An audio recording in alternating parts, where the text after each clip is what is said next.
Buenas tardes, mi nombre es César Antonio Flores Tinajero, soy profesor de la Academia de Física de aquí del CECIT número 6 Miguel Otón de Mendizábal, y hoy vamos a ver la práctica número 3 titulada Electromagnetismo. Y para comprender rápidamente solamente debemos de saber que el magnetismo es aquella propiedad que tienen ciertos cuerpos para atraer objetos que sean principalmente elementos que tengan núcleo de fierro en su centro.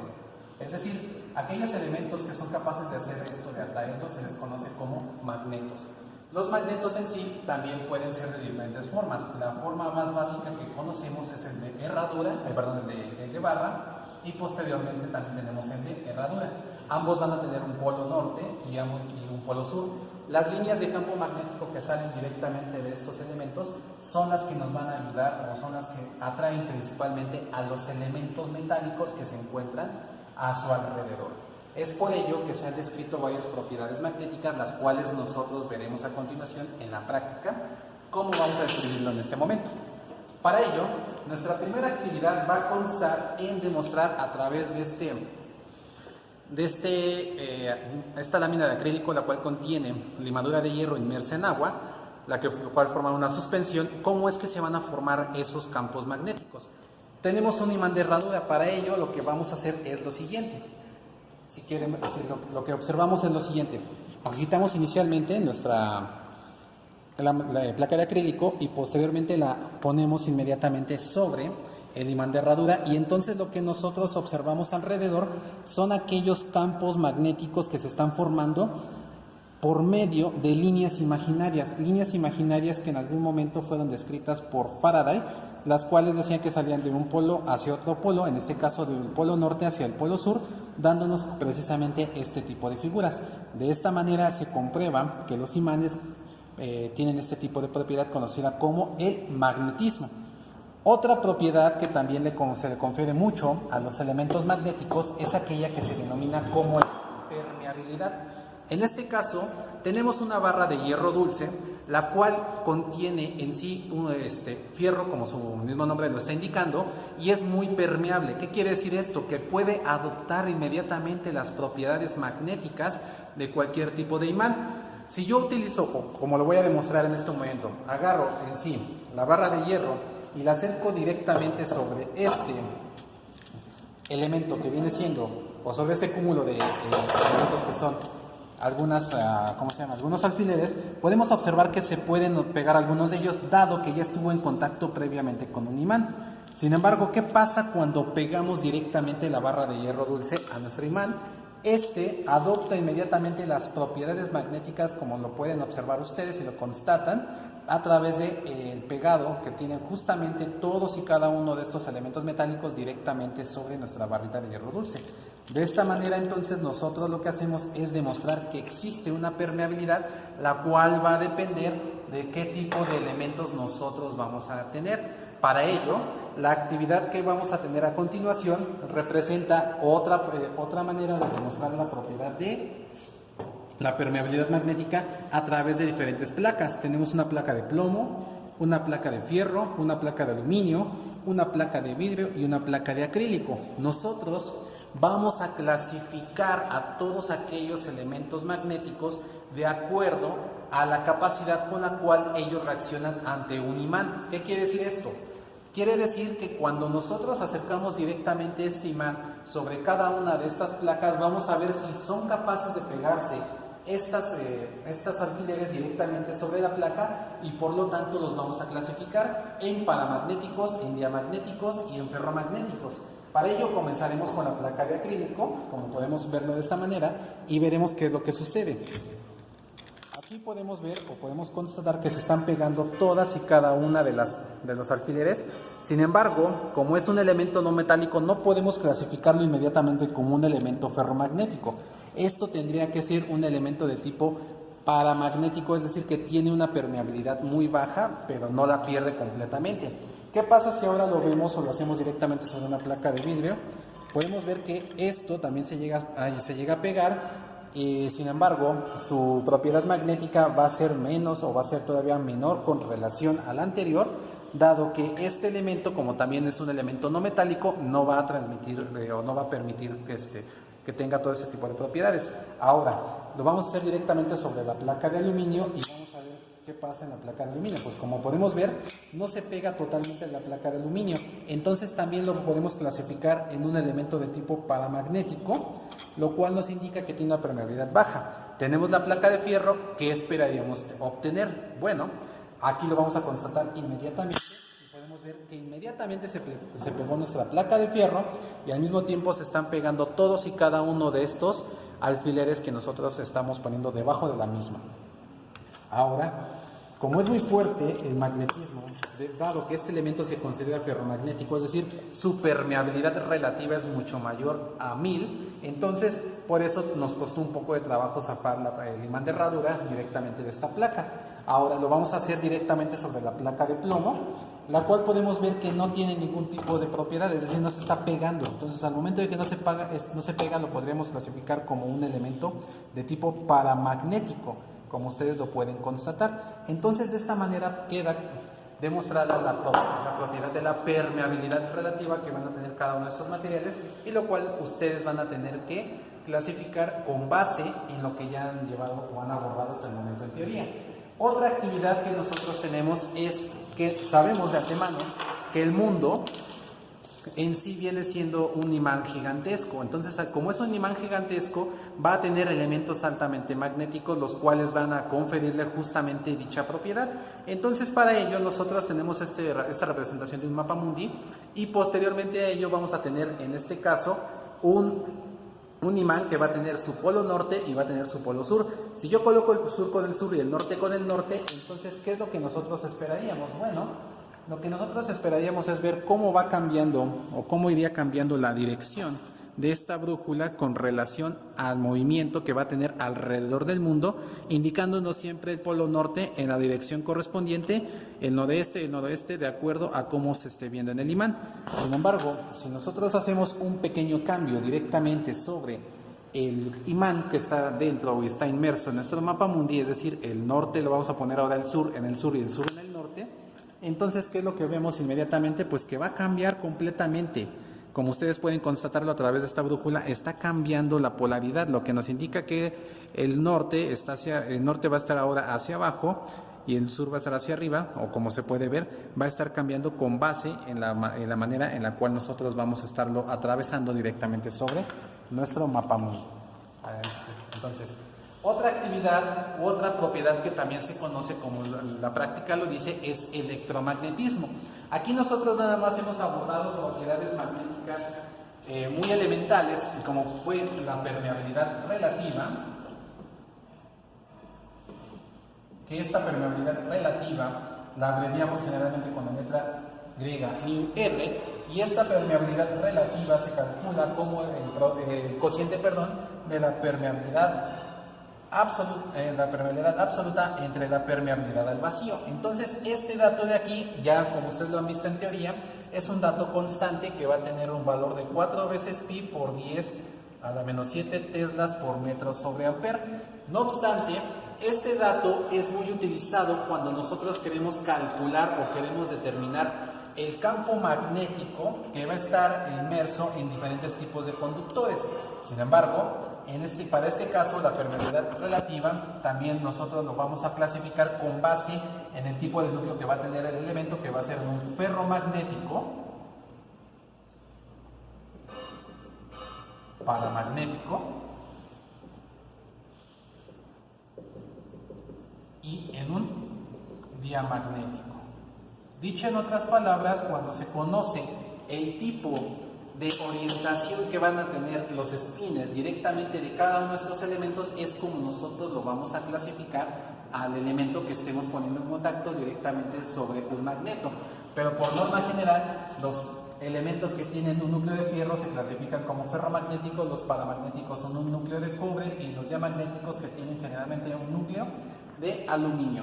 Y de esta manera las líneas de campo magnético van a estar variando o van a estar desviándose del núcleo el cual estén atravesando, y también, como les acabo de indicar, la orientación que van a tener los espines en cada uno de estos elementos. Lo que quiere decir que para un elemento ferromagnético los espines van a estar alineados para un elemento paramagnético va a haber un momento en el cual se van a desalinear, pero después van a estar alineados, y en un diamagnético van a estar siempre desalineados, y por ello es que esta propiedad de permeabilidad va a disminuir considerablemente. Sin embargo, como les había comentado, vamos a ver también lo que es electromagnetismo. El electromagnetismo por primera vez fue descrito, mejor dicho, por Christian Ørsted, quien decía que al momento de que se hacían incidir directamente sobre un circuito que podía tener una resistencia o un capacitor, y en medio de este circuito teníamos una brújula o teníamos una aguja magnética, y entonces cuando se hacía incidir corriente que iba del punto inicial hacia el punto final, ¿qué es lo que iba a suceder? Pues lo que iba a suceder es que esta corriente iba a estar induciendo campos magnéticos, lo que se iban a estar demostrando por medio del movimiento de la aguja magnetizada. Entonces, eso es la actividad que vamos a ver a continuación, como la vamos a evidenciar directamente sobre este pequeño circuito, el cual consta de una fuente de poder, y aquí nosotros vamos a tener presente un galvanoscopio.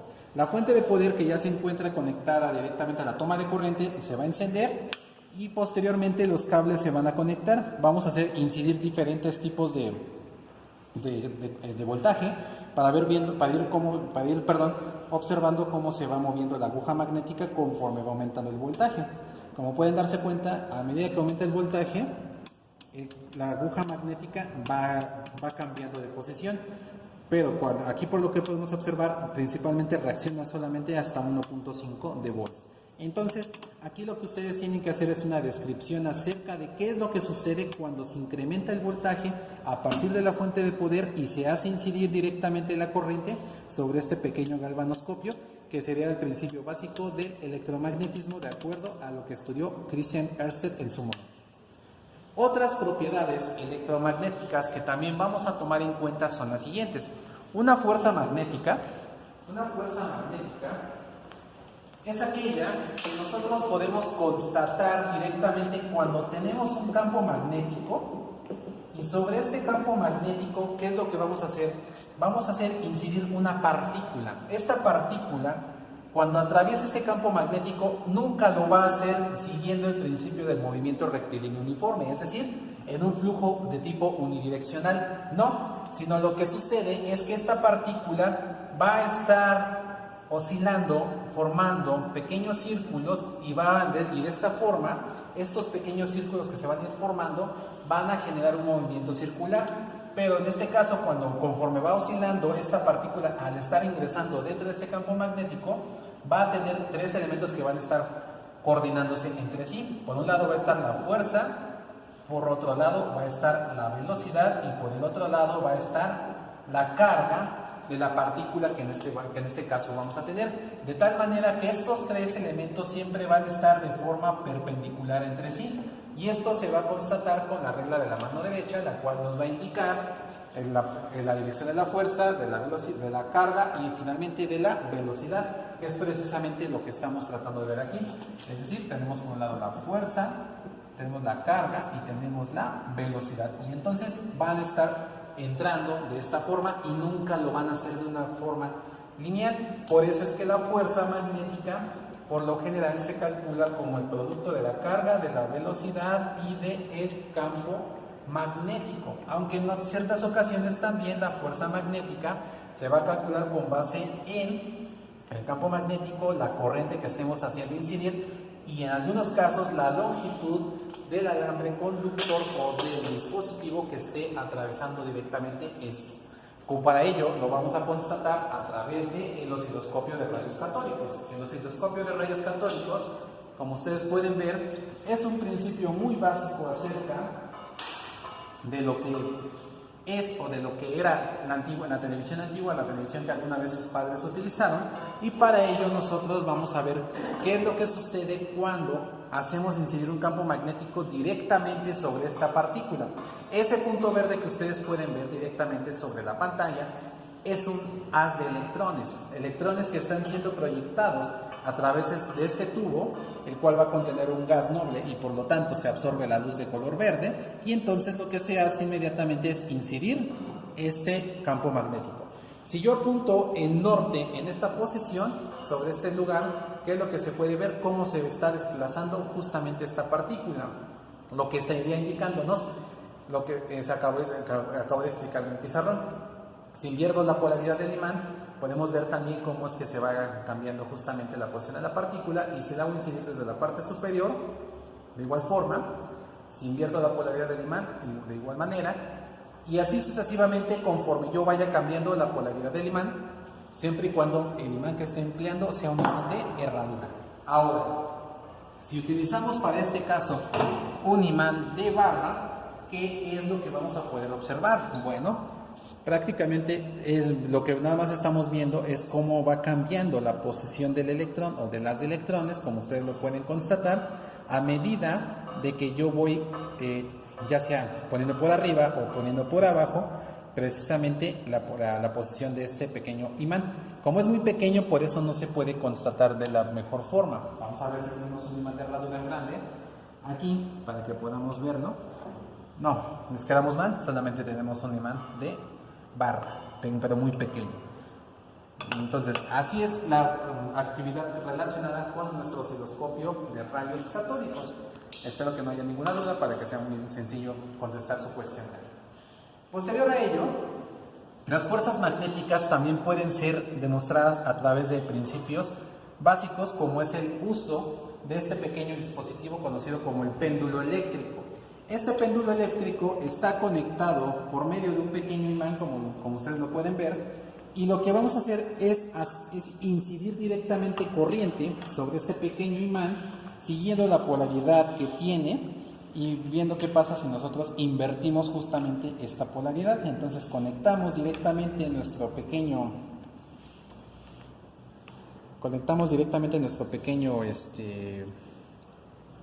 péndulo eléctrico a la corriente, y entonces este va a contener mercurio.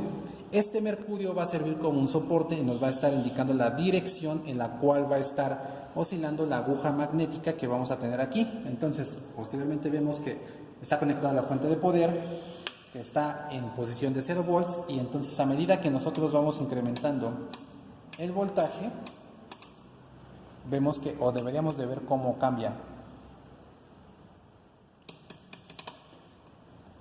la posición de la aguja.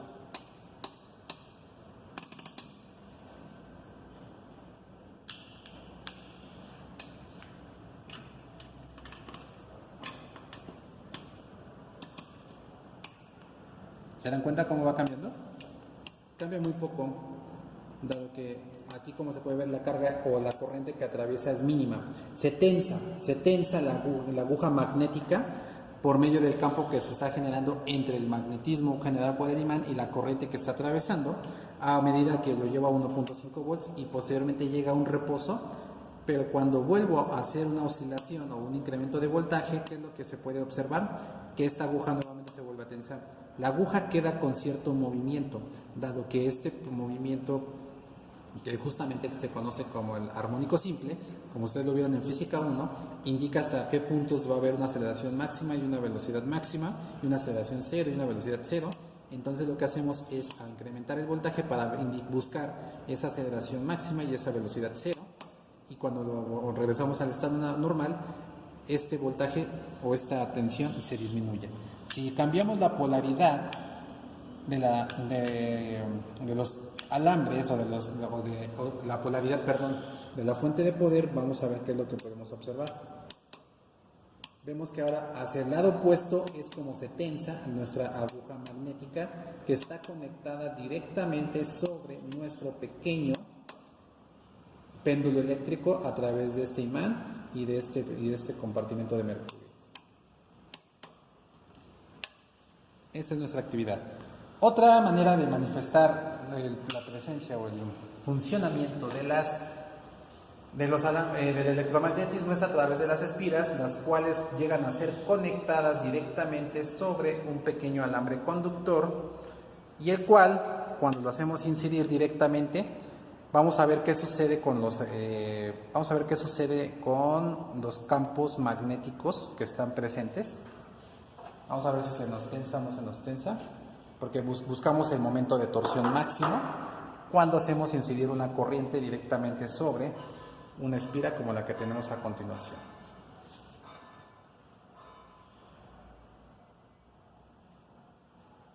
Pues no, aquí no podemos, no observamos o no manifestamos gran cosa, como se puede observar. Entonces aquí dejamos este y entonces vamos a ver si podemos hacer incidir.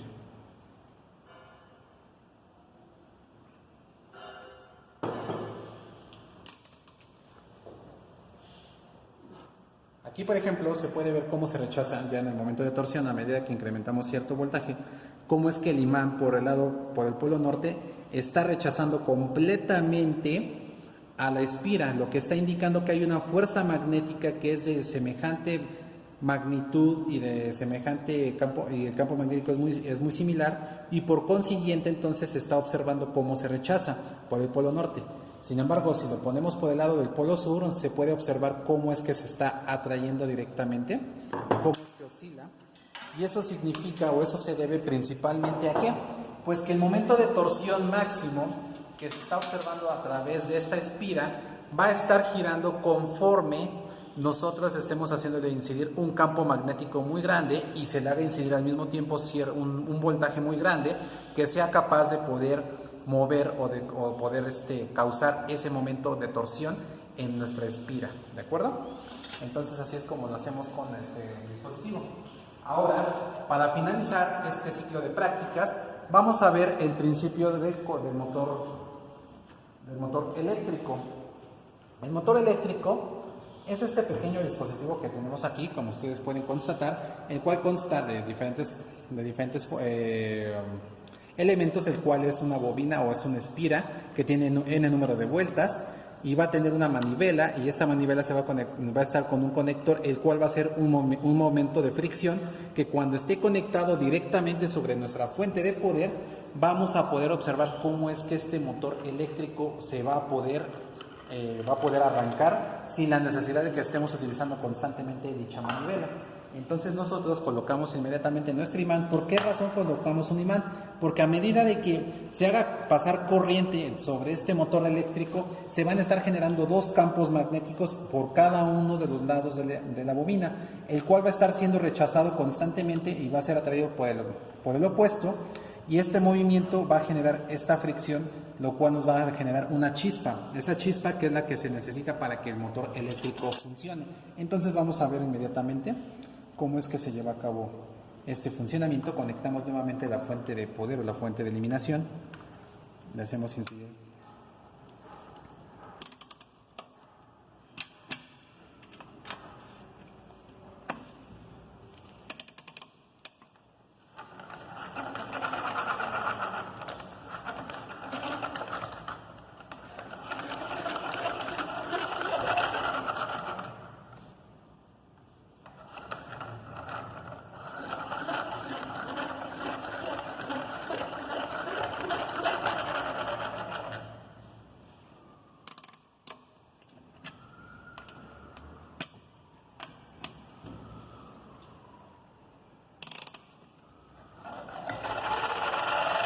Como pueden ver ustedes, vamos disminuyendo nuestro voltaje para que esto no se dispare y no nos vaya a causar algún tipo de corte. Pero si se dan cuenta, la incidencia directamente